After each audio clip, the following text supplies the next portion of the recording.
It is about a 25-minute run or 5 miles to go across the New York Harbor to Lower Manhattan. A lot of those people who were boarding the ferry today work in the New York Stock Exchange. Almost all the people that we spoke to said that, yes, they are concerned, even fearful about going back to work. And one striking thing to note, it is the pathway of the ferry service that goes directly by the devastation of the World Trade Center.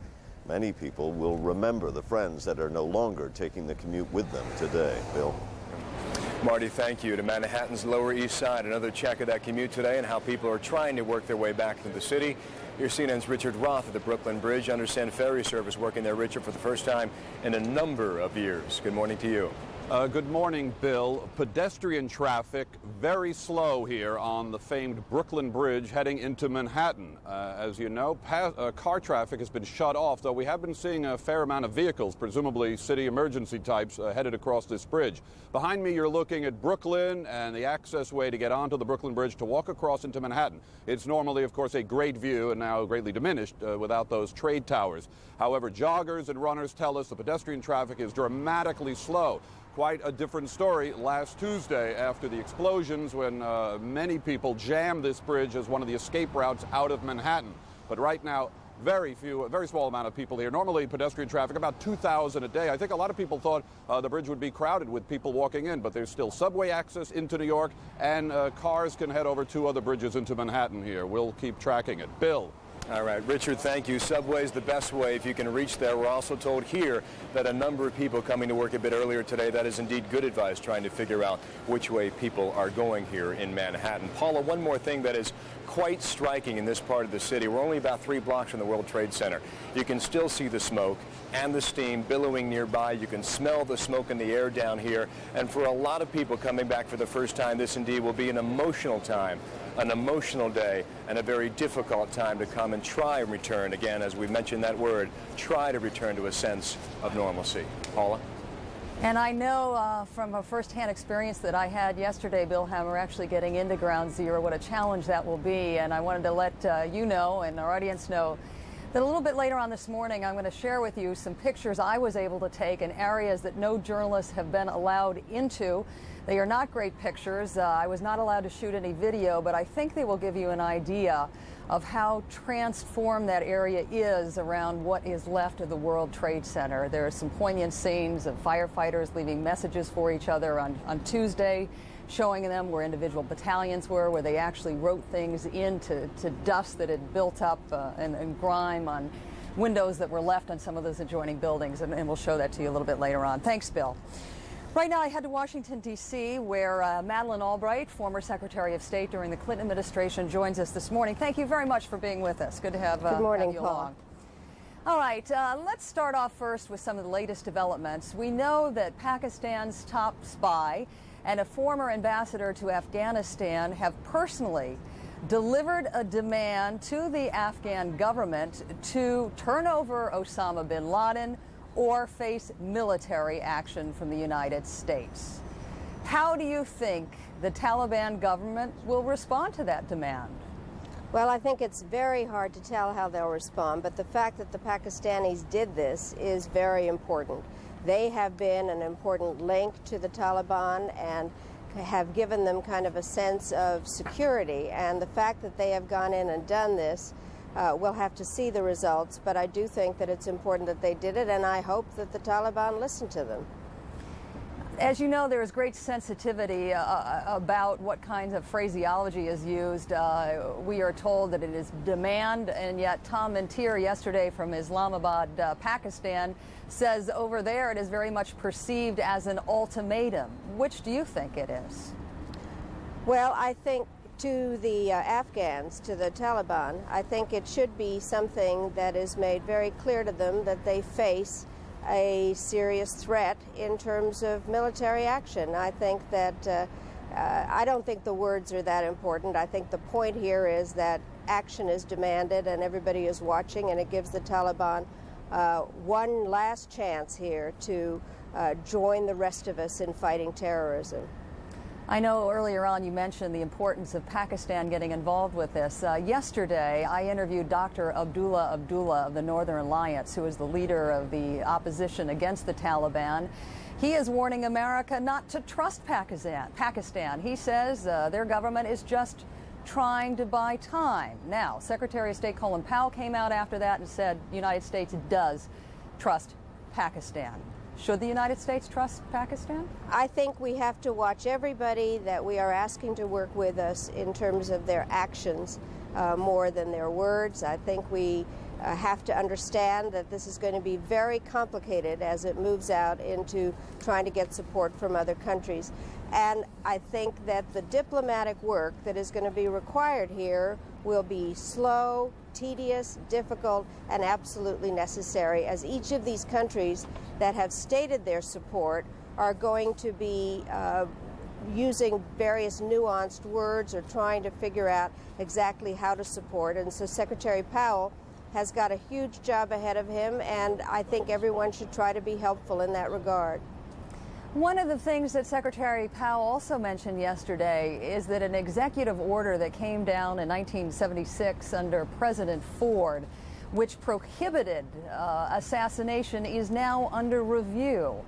If that executive order is changed in any way, how will that change the diplomacy involved here?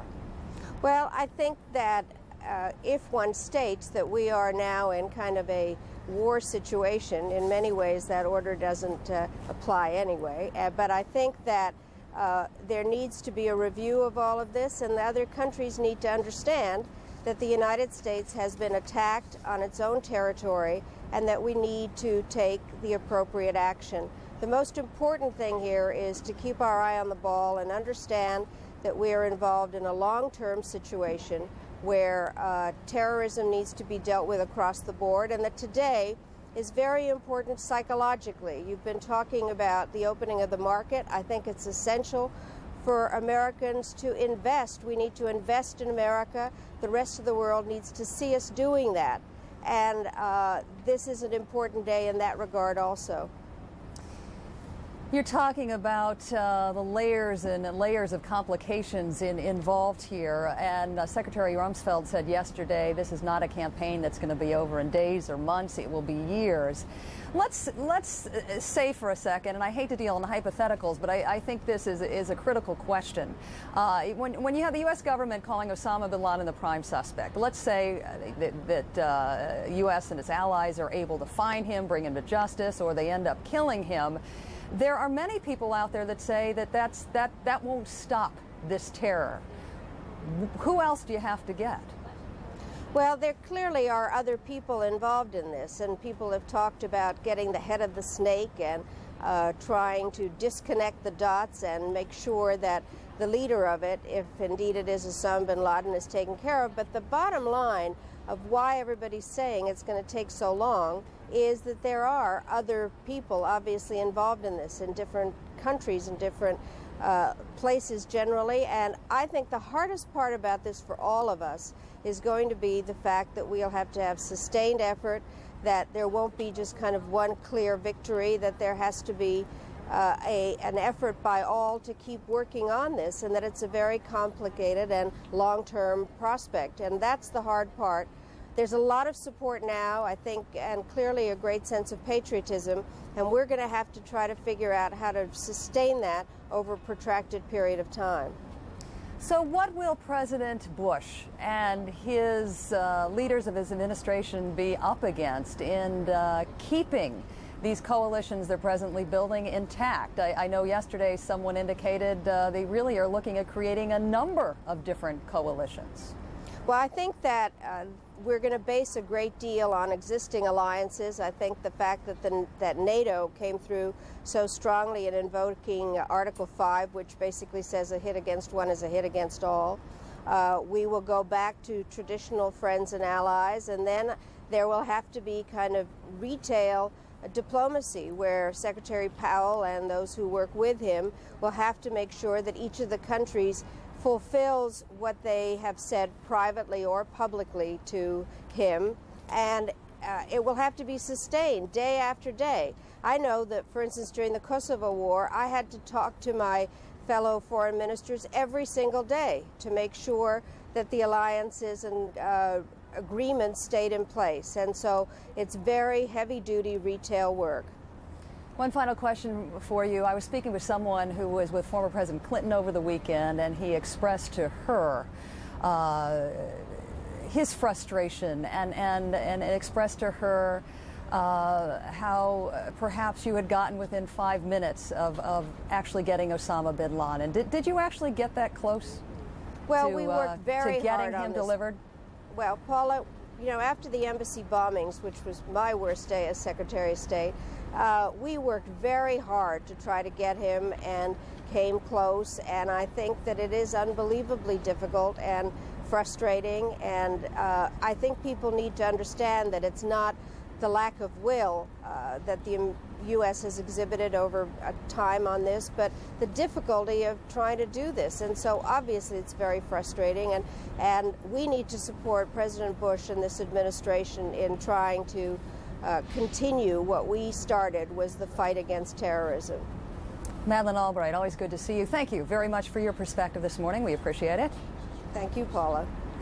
And right now I wanted to give you an idea of what downtown Manhattan looks like this morning. For the first time, you're looking outside of at the outside facade of the New York Stock Exchange, where the opening bell will ring in just about 2 hours from now, and we will be covering that live. You see workers coming to work with American flags. You see this throughout the city. You can't drive down any street in Manhattan without seeing storefronts covered basically window to window with American flags. I noticed yesterday when I was in this area that even the large vehicles involved in the cleanup and rescue efforts had either American flags attached to antennas or taped onto the windows.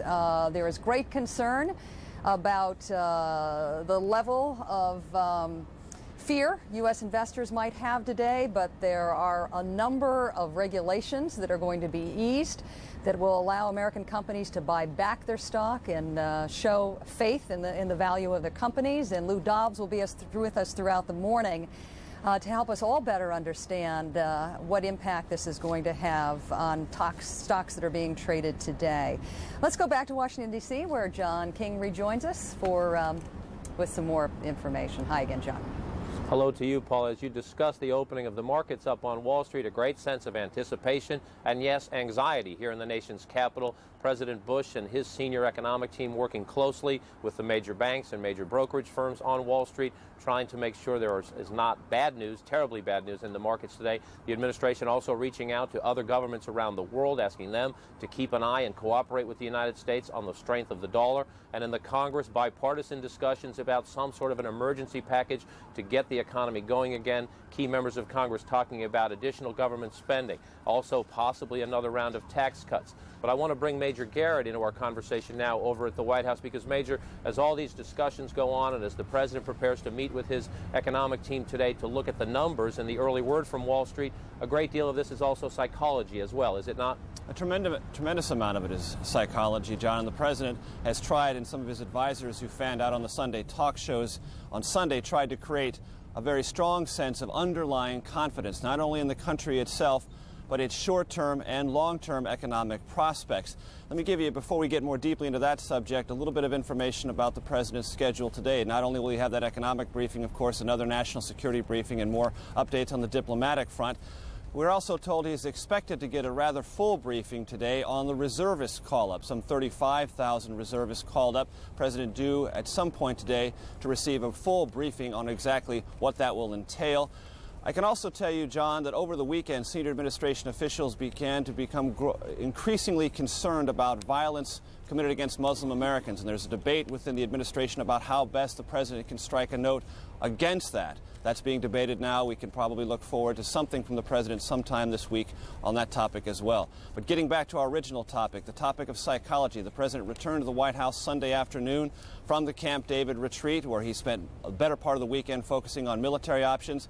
White House advisors thought it was very important for the president to also strike an optimistic note on the eve of the reopening of the stock market and a return to some degree of routine in the United States. The president said very clearly the long-term future of the country, economically at least, is very, very bright. People have declared war on America, and they have made a terrible mistake, because this is a fabulous country.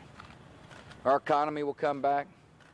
We'll still be the best farmers and ranchers in the world. We're still the most innovative entrepreneurs in the world. A very close eye on Wall Street, and as you said, John, and continuing